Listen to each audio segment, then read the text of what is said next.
પીડા કેને છે? વેદના કોને છે? અને વેદના વગર બાપુ મળે નહીં. સાયાજીને કહેજો એટલી મારી વિનંતી બાપુ. દાસી જીવણ એક દાસી ભાવ બતાવે. આમ આમ માથે માથે વેદ અને દેકારો ન કરતા મૂંગા મૂંગા ભાઈઓ. દાસી જીવણ ઈશ્વરને મેળવવાની બાપુ જો એને કેવડી ધગસ છે. ભજનમાં તમે ઉતરો ને તો જ તમને ખબર પડે. ભજન બાપુ છે ને એમ નામ ન સમજાય. ભજનનું મંથન હોવું જોઈએ. દૂધમાં તમે દીવો કરો ને કોઈ દી ન થાય. ઘી ન કરે એમાં જ હોય. એ મંથન કરવાની ખબર પડવી જોઈએ. અને મંથન થાય ને એટલે મહાપુરુષે કીધું કાચો પારો લક્ષ્મણ જાણજો જેવા તેવાથી જીરવો ન જાય. પાત્ર છે છોટા ને વસ્તુ છે મોટી ઠામ વિના નો ઠેરાય. આમાં હો રે હો રૂજવ્યું જાય કર્યાતું જ નથી.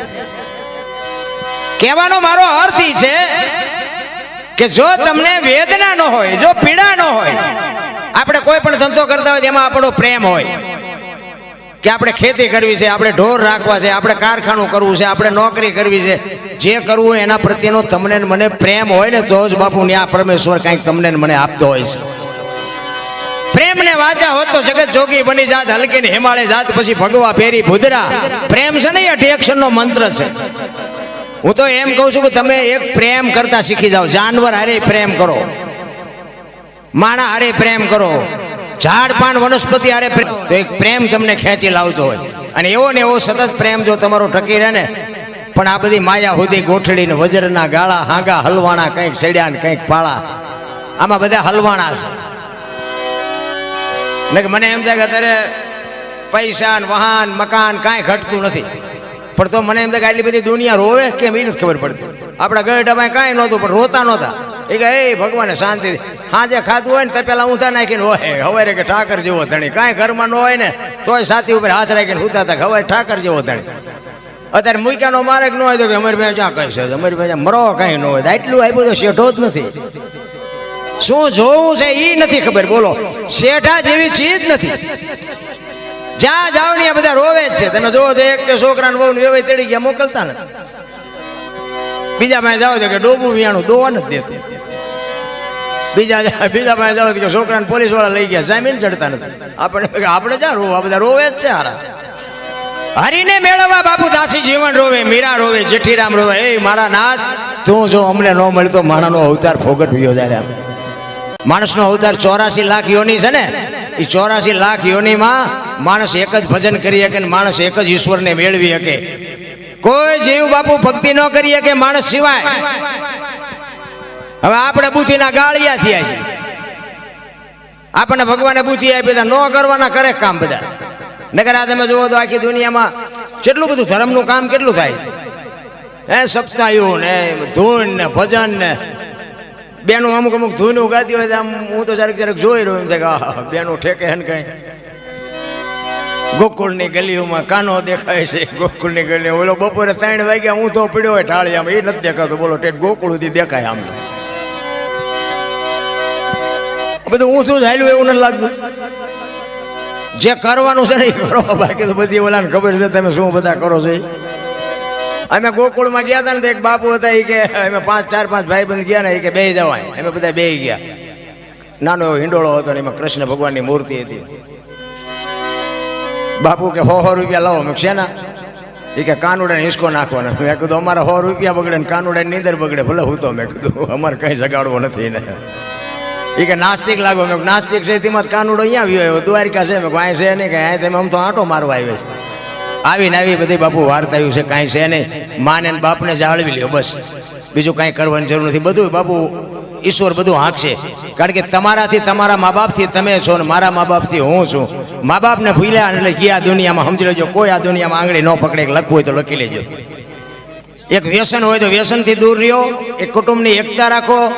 મા બાપની સેવા કરો. બાપુ સતયુગ જ છે. કાંઈ કળયુગ બળયુગ જેવું છે નહીં. બાકી આપણે કરશું ને આ બધું સુધરી જાય છે એવું કઈ મને એમ થાય કે જીવે એવું જ હવે આવ્યું. બોલો અત્યારે હું ઘટે. તમે જુઓ તો ખરા બાવા ખવડાવે લ્યો. રાત ને દી ખવડાવે છે. આપણે કાંઈ ધંધો ન કરી તો ખવડાવે છે. આ જુઓ તો ખરા કેવો સમય કેવો આવ્યો. કાજુ બદામની છોકરા વગેઠું કરે. બોલો નથી ખાવું નથી ખાવું. એટલે ખા ને એ મારા બાપ અમને પાર લે નથી ચડ્યું. જીવે એવું નથી આવ્યું. પણ સંતોષ જેવી ચીજ નથી બાપુ. સંતોષ હોય ને તો જીવવાની મજા આવે. બાકી વાતમાં કાંઈ છે નહીં.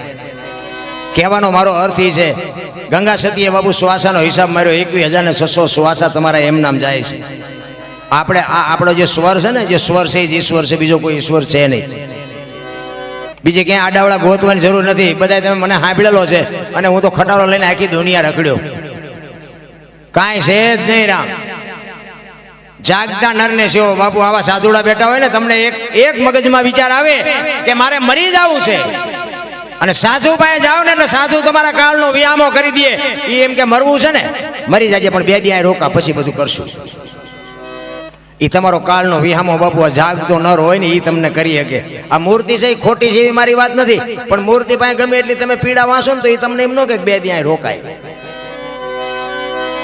એટલે જાગતા નરને મહાપુરુષો કહે છે, જાગતા નરને સેવો. આવા જાગતા નર હોય ને એના પાસે બાપુ એના ચરણે જાઓ, એની પાસે કંઈક વાત સમજો, એની વાતને કંઈક માનો, એની કંઈક જીવનમાં ઉતારો. મજા તો આવશે, બાકી મરી જવાનું છે વાત પાકી છે.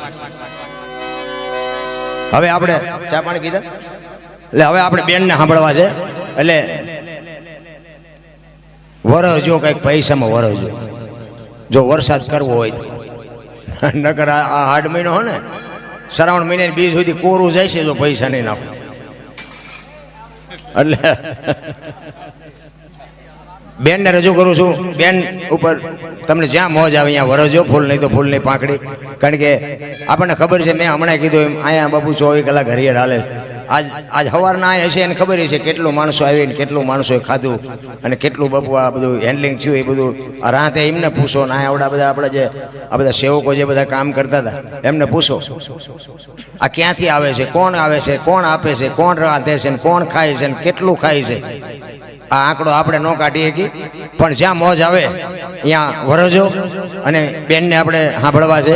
બેનને સરસ મજાની સંતવાણી લઈને આવે વર્ષાબેન તલસાણિયા. એકવાર જોરદાર તાલીથી બતાવી લ્યો. કંઈક ઉમળકો કંઈક હોય ને તો બાબુ કલાકાર પાસેથી કંઈ નીકળે, નકર એ બોલાવ્યા છે એટલે એ તો હમણાં એમનો વારો લઈને ઊભા થઈ જાય છે. પણ કંઈક આપણો ઉમળકો હોય તો એમને એમ થાય કે આપણે કંઈક અમને પીરસી દઈએ. બાપુ કંઈક એવી પાત્રતા તો કેળવવી જોઈએ. પછી આપણે કંકુબેનને સાંભળવાના છે. કંકુબેને આપણે હાજર જ છે. કંકુબેનને ક્યાં છે, એમને ક્યાં ઉપર સ્ટેજ ઉપર આવતારો. હા બેન આવી આવો. એટલે હું ચારનો તમને આમ જોતો પણ મેં ભાડ્યા નહીં. બેન મેં કીધું એકલા બેઠા, કંકુબેન હોય તો બેનને બેવાની મજા આવે. એટલે અહીં આવો અને બેનને વર્ષાબેનને રજૂ કરું છું કે વર્ષાબેનને કહું કે સરસ મજાની સંતવાણી લઈ અને એમને મોજ આવે એવા ભજનો કે લોકગીતો, એમને જે મોજ આવે એવી મોજ લઈ અને આવે વર્ષાબેન તલસાણી.